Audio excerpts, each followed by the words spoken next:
তারেক রহমান ঘোষিত সবুজ বাংলাদেশ কর্মসূচির অংশ হিসেবে পটুয়াখালী বাউফলে বৃক্ষরোপণ কর্মসূচি পালন করেছে ছাত্রদল। বুধবার বিকেলে ধুলিয়া স্কুল অ্যান্ড কলেজ প্রাঙ্গণে বাংলাদেশ জাতীয়তাবাদী ছাত্রদলের উদ্যোগে বিভিন্ন প্রজাতির ফলজ, বনজ ও ঔষধি গাছের চারা রোপণ করা হয়। বাংলাদেশ জাতীয়তাবাদী ছাত্রদলের কেন্দ্রীয় কমিটির সাবেক সহ সাধারণ সম্পাদক কামরুজ্জামান কামরুলের নেতৃত্বে এই কর্মসূচি অনুষ্ঠিত হয়। এতে ছাত্রদল ও সহযোগী সংগঠনের বিভিন্ন পর্যায়ের নেতাকর্মীরা অংশ নেন। কর্মসূচিতে নেতারা বলেন, পরিবেশের ভারসাম্য রক্ষা ও জলবায়ু পরিবর্তনের বিরূপ প্রভাব মোকাবিলায় দেশব্যাপী বৃক্ষরোপণ কার্যক্রম অব্যাহত থাকবে। তাদের আহ্বান, সবুজ ও বাসযোগ্য বাংলাদেশ গড়তে আসুন, সবাই বেশি বেশি গাছ লাগাই।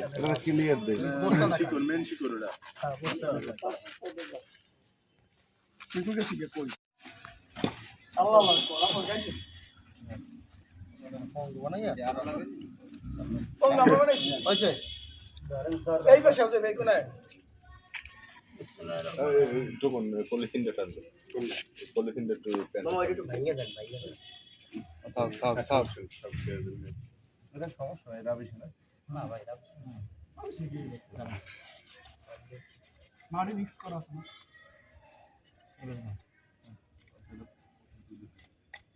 বেশি চাপতি না বাস বাস টাকা বাসটা লো দুই মিনিট